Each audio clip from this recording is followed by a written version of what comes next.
Hello दोस्तों, तो आज जो मेरा क्वेश्चन है वो साइंस है और धातु से संबंधित सभी क्वेश्चन, धातु और धातु में के जितने भी संबंधित क्वेश्चन होते हैं कि सबसे ज्यादा चालक कौन है, किसका कितना परमाणु संख्या होता है, क्या सूत्र वाला है सो, और किस धातु को केरोसिन तेल में डुबा कर रखा जाता है, कौन धातु द्रव अवस्था में कमरे की तापमान पर द्रव अवस्था में हो जाता है, कौन धातु द्रव अवस्था में होता है, ये सब है। और उसमें से ये सब क्वेश्चन वही है जो मैट्रिक में और इंटर में, 10th और 12th में एग्जाम में जो सब में आता है उसी सब के बुक से लिया गया। और हर कंपटीशन वाले एग्जाम में तो आता है, कम्पिटेटिव एग्जाम में हर में, और हर ये सब वही क्वेश्चन हम लिए हैं जो पूछे हुए। आइए जब देखते हैं उसके बाद आप लोगों को कुछ पता चलेगा हाँ ये क्वेश्चन है कि नहीं, इसका आंसर और इसका अच्छा रूप से विश्लेषण देते हैं। आप तो देखिए पहला नंबर क्वेश्चन है, कमरे के ताप पर द्रव अवस्था में रहने वाले धातु कौन है? तो इसका आंसर है पारा, जिसका सूत्र नाम पारा न दे करके उसका सूत्र दे देता है Hg, यानी कि पारा का संकेत में क्या लिखा जाए Hg। तो क्वेश्चन फिर से सुनिए, कमरे के ताप पर द्रव अवस्था में रहने वाले धातु कौन है? ये पूछा है कि कौन धातु है, ठीक, जो है तो धातु लेकिन द्रव अवस्था में होता है। ऐसे आप लोग पढ़े हुए होंगे कि धातु का गुण होता है कि कठोर होगा, यानी कि द्रव अवस्था में तो हो ही नहीं सकता, हमेशा ठोस होता है। लेकिन ये पूछा है कौन धातु है जो द्रव अवस्था में रहता है। तो बस इतने समझिए कि द्रव अवस्था यानी पानी की तरफ बहते हुए वाला कौन सा धातु है, तो वो है पारा धातु है, जो पानी की तरफ बहते हैं, जिसका संकेत होता है Hg, ठीक। तो पारा धातु जिसका मरक्यूरी भी कहा जाता है, यही मरकरी ये सब धातु है, जिसको एक और नाम सुन लीजिए। तो पारा का नाम है मरक्यूरी, ठीक, मरकरी। अभी देखिए पारा हो गया ही। अभी द्रव अवस्था कमरे के तापमान की जो जितना नॉर्मली हम लोग का रूम का एक टेम्परेचर होता है उतने तापमान पर आने के बाद ही नॉर्मली पिघल जाता है, पिघला हुआ रहता है। तभी तो देखिए, और ये पारा भरा हुआ रहता है थर्मामीटर में, तभी तो ये पारा द्रव अवस्था में रहता है। तो थर्मामीटर भर के यूज कर लेते हैं, जैसी तापमान बढ़ता है तो पिघल का और बड़ा की तरह होना है। तो इसलिए पूछा कि कमरे के ताप पर द्रव अवस्था में रहने वाले धातु कौन है? तो पारा है, जिसका संकेत होता है Hg, और मरकरी भी कहा जाता है। अभी देखिए उसी तरह सेम क्वेश्चन वही होता है कि कमरे के ताप पर द्रव अवस्था में रहने वाले अधातु कौन है? तो अधातु इसका आंसर है ब्रोमीन। ब्रोमीन है जो अधातु है, और ये पारा है जो धातु है। तो पारा धातु होते हुए भी द्रव अवस्था में रहता है, ये ब्रोमीन है जो भी अधातु होते हुए भी द्रव अवस्था में, मतलब यहो पिघल जाता है। यहो हम लोग कमरा के अवस्था में छोटा नॉर्मली तापमान पर पिघलने लगता था, इसीलिए इसका क्वेश्चन दिया गया।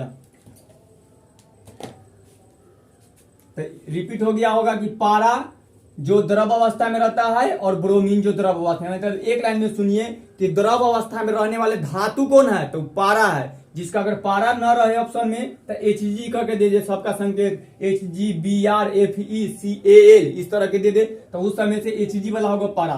वही दे दे कि द्रव अवस्था में रहने वाले अधातु कौन है? तो Br, अगर संकेत दे दे तो Br, और इसका नाम है ब्रोमीन। तो ये खत्म हो गया। आइए अगले क्वेश्चन पर, लिखा है दूसरा नंबर क्वेश्चन, किस धातु को चाकू से आसानी से काटा जा सकता है? तो उस धातु का नाम है Na। ये भी संकेत में सबतर संकेत का यूज किया गया कि अधिकतर में नाम न दे करके उसका संकेत दे देता है। तो Na Hg Br इस तरह से। तो कौन धातु है? तो Na का मतलब होता है सोडियम। सोडियम को Na सूत्र होता है, संकेत लिखा जाता है। तो सोडियम का सूत्र क्या है? Na। तो किस धातु है, कौन ऐसा धातु है जिसको चाकू से काट सकते हैं? अब लोहा को तो चाकू से नहीं काटते, लोहा भी धातु है, लेकिन एक ऐसा धातु है, ऐसे कई धातु है जो एकदम मुलायम होता है। तो सोडियम को काट सकते हैं। सोडियम धातु जैसे लिथियम, सोडियम और पोटेशियम, ये 3-4 और सभी धातु है जो एकदम मुलायम होता है, उसको आप चाकू से काट सकते हैं आसानी से।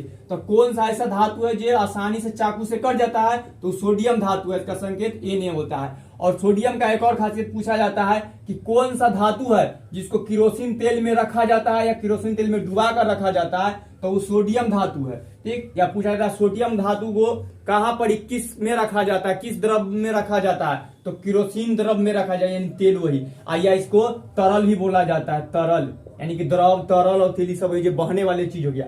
यानी कि पूछा जाता है सोडियम को किस तरल में रखा जाता है? तो केरोसिन तेल में रखा जाता है, केरोसिन में रखा जाता है। अब देखिए सोडियम होता है, सब मुलायम हुआ तो ये सब के हो गया। और सब क्यों रखा जाता है कि बहुत अभिक्रियाशील होता है ये सब, यानी कि सोडियम भी बहुत अभिक्रिया, पोटेशियम भी बहुत अभिक्रियाशील है, यानी कि K और N ये सब बहुत, यानी कि थोड़ा सा ये सब सोडियम का कहानी है और पोटेशियम की सब पानी में से थोड़ा सा भी संपर्क में आने पर तुरंत अभिक्रिया करके आवाज करके ज्वलनशील पदार्थ यानी जलन करने लगा, आवाज करने लगता है, इसीलिए सब सोडियम के है। तो आइए देखिए यहाँ लिख दे, लिथियम है, Li से लिथियम होता है, Na से सोडियम, और के से पोटेशियम, ये सब वही अभिक्रियाशील पदार्थ है। तो लिखा है कि कौन सा धातु है, सब कटने वाला भी है, तो ऑप्शन में सब उस तरह रहेगा। आगे है तीसरा नंबर क्वेश्चन, कौन अधातु विद्युत का सुचालक है? तो इसका आंसर होगा ग्रेफाइट। देखिए वैसे अधातु पूछा, आप लोग जानते हैं कि जितने भी धातु है वही विद्युत के सुचालक है। सुचालक मतलब चालक, यानी कि उसमें करंट पास कर सकता है विद्युत। यानी कि कौन धातु है, तो धातु तो होता है सब करंट पास, लेकिन सर पूछा कौन अधातु, तो देखिए मार्कर बोर्ड लकड़ी सब तो अधातु होता है, लेकिन उनमें सब उस समय करंट नहीं पास करता, लेकिन एगो अपवाद धातु अधातु है, जैसे ग्रेफाइट अधातु। पहले याद रखिएगा ये ग्रेफाइट अधातु है, लेकिन इसके मारे विद्युत पास कर जाता है, करंट पास करने लगता है, इसलिए विद्युत अधातु होते हुए भी, ग्रेफाइट अधातु होते हुए भी विद्युत का सुचालक है, विद्युत इसमें पास कर सकता है करंट। तो याद रखिए, यानी कि ग्रेफाइट विद्युत और उष्मा का अच्छा सुचालक उसमें पास कर सकता है। और पूछा जाता है कि पेंसिलों में किसका यूज किया जाता है, पेंसिल बनता है उस पेंसिल में किस अधातु का यूज किया जाता है, तो ग्रेफाइट का। यानी ग्रेफाइट का यूज किसका किया जाता है, पेंसिल के लीड बनने में, लीड का मतलब वही है शीशा के रूप में, तो पेंसिल का लीड बनने में जो होता है उसमें ग्रेफाइट का यूज किया जाता है। आगे चौथा नंबर क्वेश्चन पर आइए, लिखा है धातुओं की प्रकृति होती है।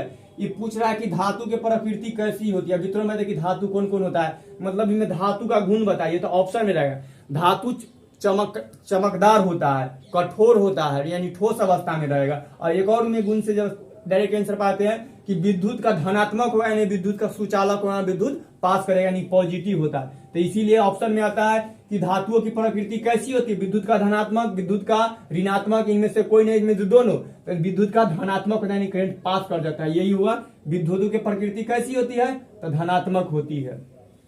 अब है पांचवा नंबर क्वेश्चन पाइए, कौन विद्युत का सर्वोत्तम सुचालक है?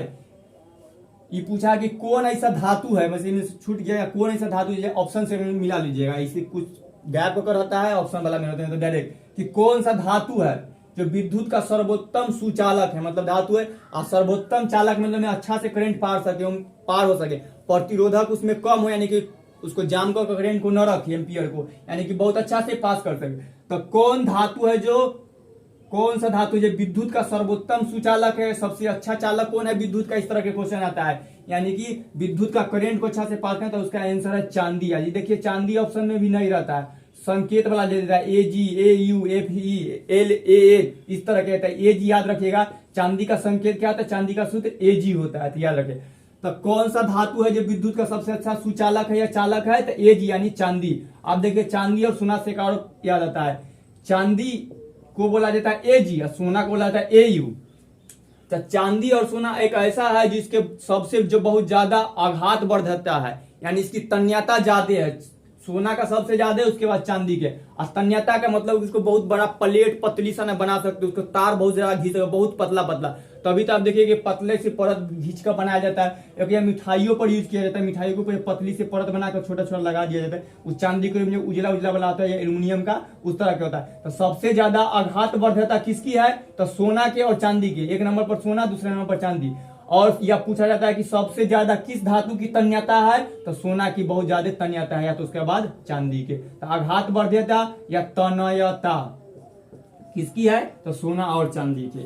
अगला ये छठा नंबर क्वेश्चन में ये लिखा हुआ एक्वा रेजिया मिश्रण में HCl और HNO3 का अनुपात होता है।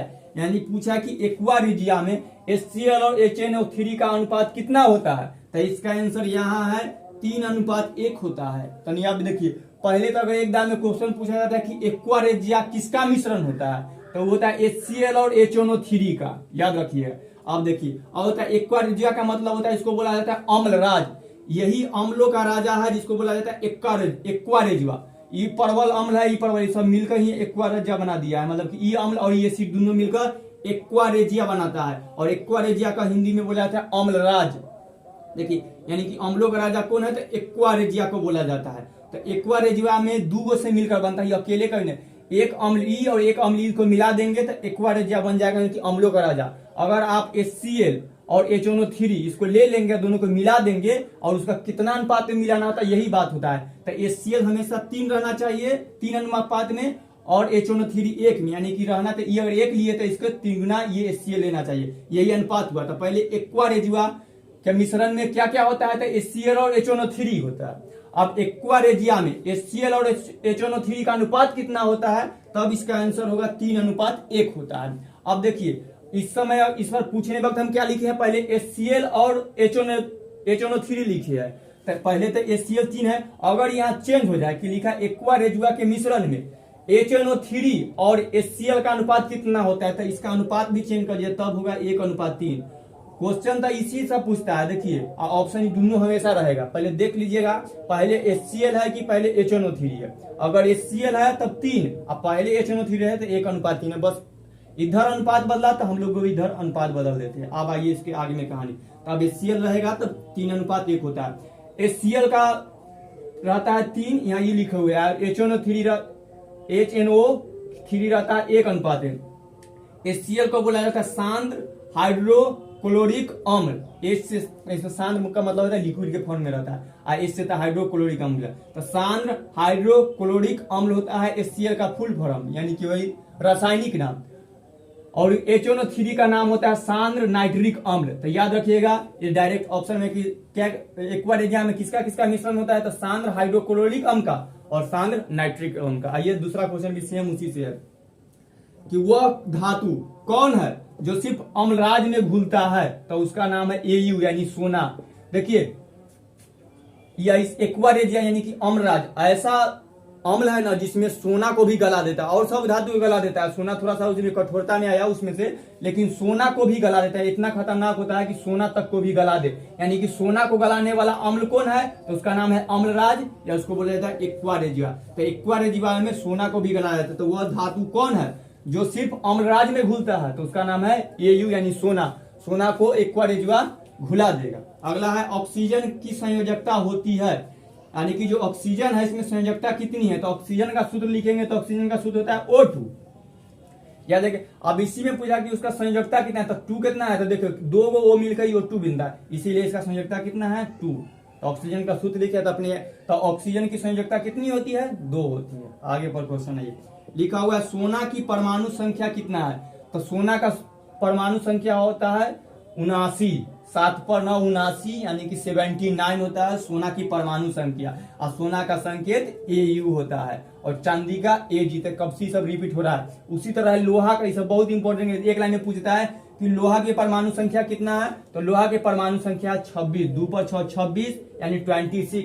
उसी तरह Na लिख दी है, लोहा के Fe भी लिख कर आ सकता है। Fe का क्या होता है Na, कि Na का परमाणु संख्या कितना है, तो 11 है। Na का मतलब होता है सोडियम। एक लाइन में आता है कि सोडियम का परमाणु संख्या बताए, परमाणु या परमाणु क्रमांक कितना होता है, तो उसका होता है 11। 11 नंबर पर है पीरियोडिक टेबल में, देखिएगा तो 11 नंबर पे आता है सोडियम, 26 नंबर पे लोहा, 79 नंबर पर AU, इसलिए इसका लिख दिया। यह S से होता है सल्फर, ठीक, जिसको सल्फर बोला जाता है, हिंदी उसका होता है गंधक। तो बोला जाता है गंधक का परमाणु क्रमांक कितना है, तो 16 नंबर पे आता है गंधक परमाणु क्रमांक होता है। अब आइए 10 नंबर क्वेश्चन में लिखा है बॉक्साइड किस धातु का मुख्य अयस्क है, तो इसका आंसर है एल्युमिनियम का। एल्युमिनियम का संकेत Al से। तो याद रखिएगा बॉक्साइड है जो किसका मुख्य अयस्क है, तो एल्युमिनियम का। पूछा जाता है एल्युमिनियम का प्रमुख अयस्क का एक का नाम बताया, तो उसका बॉक्साइड। ये बॉक्साइड बहुत फेमस ऐसे है एक दो और, तो इसमें से बॉक्साइड याद रखिएगा बहुत फेमस। बॉक्साइड किस धातु का अयस्क है, तो एल्युमिनियम का, और एल्युमिनियम का अयस्क का नाम बताया तो बॉक्साइड ऑप्शन में हो जाएगा। अगला अयस्क से ही लिख दी है कि सिनेबार किसका अयस्क है, तो पारा का, या पारा का निम्नलिखित, ऐसा ऑप्शन में है कि निम्नलिखित में से पारा का अयस्क कौन है, तो सिनेबार है। अब पारा को बोला जाता है Hg या मर्क्यूरी। यह जिंक ब्लेड किसका अयस्क है, तो जस्ता का। देखिए जस्ता को अंग्रेजी में बोला जाता है जिंक, हमें ब्लेड लगे तो खुद पकड़ लीजिएगा कि जस्ता का अयस्क का नाम क्या है, तो जिंक ब्लेड। और जिंक ब्लेड किसका है, तो जस्ता का। ये लिखा है क्यूरोपाइराइट, तो क्यूरोपाइराइट किसका है, तो देखिए मैं क्यू से खुद आया, कॉपर लिखल है, यानी कि कॉपर पाइराइट किसका है, तो Cu का। Cu से होता है कॉपर, यानी कॉपर का संकेत है Cu। तो ये ऐसे याद हो जाएगा। ये 12 नंबर क्वेश्चन भाई लिखा हुआ सीसा और टीन के मिश्रण को कहते हैं, तो उसका आंसर होता है सोल्डर कहते हैं। और सोल्डर वही है जो वेल्डिंग करने में छोटे मोटे तारों को, जो जहाँ पे इलेक्ट्रिशियन के पास जो होता है वेल्डिंग करने के लिए, यानी 2 तारों को जोड़ने के लिए यूज किया जाता है, वही सोल्डर जो पेस्ट के रूप में लगाया जाता है उसको। तो लिखा हुआ है कि सीसा और टीन के मिश्रण को कहते हैं। तो देखिए एगो सीसा, मतलब सीसा को टीन को घोल करके जब मिश्रण का बनाया जाता है उसको क्या कहते हैं, तो इसके कांच से, पीतल, जस्ता से मिलकर बना या पीतल बनता है, सब मिश्रण है। ठीक, तो ये सब हो गया। तो उसी तरह जो मिश्रण है सीसा और टीन के मिश्रण को सोल्डर कहते हैं। तो सोल्डर किसका मिश्रण है, इस तरह का भी क्वेश्चन आता है कि सोल्डर किसका मिश्रण है। तो सोल्डर मिश्रण है सीसा और टीन का। चलिए जो बच गया उसको रिपीट कर लेते हैं, जितना हो गया सो अब बच गया सो। तो याद रखिए, चलिए रिपीट करते हैं कि पारे के ताप पर द्रव अवस्था में रहने वाले धातु कौन है, तो उसका नाम है Hg यानी पारा, और मरकरी नाम सब एक ही नाम है। उसी तरह है कि कमरे के ताप पर द्रव अवस्था में रहने वाले अधातु कौन है, तो उसका नाम है ब्रोमीन, जिसका संकेत है Br।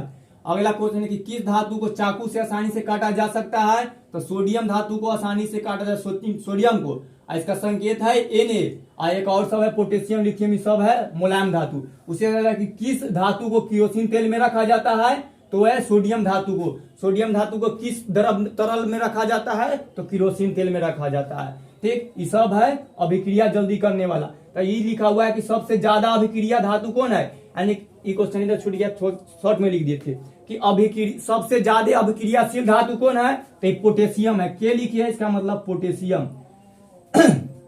बोला जाता है कि सबसे ज्यादा अभिक्रियाशील धातु कौन है। अभिक्रियाशील का मतलब हुआ कि कौन जल्दी अभिक्रिया कर ले किसी भी से, तो ये पोटेशियम है। कोई भी करके संकेत, जैसे कि सोडियम और तुरंत अब पानी से अभिक्रिया करके और पोटेशियम ये बना, तो पूछा जाता है कि सबसे ज्यादा अभिक्रियाशील धातु कौन है, पोटेशियम का।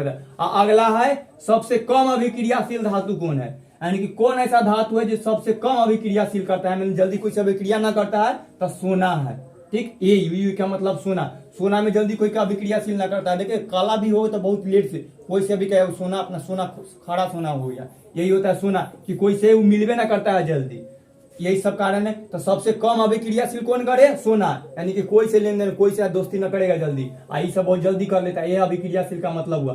तो सबसे कम अभिक्रियाशील धातु है सोना, और सबसे ज्यादा अभिक्रियाशील पोटेशियम। एक बार रिपीट कर खत्म कर देखिए।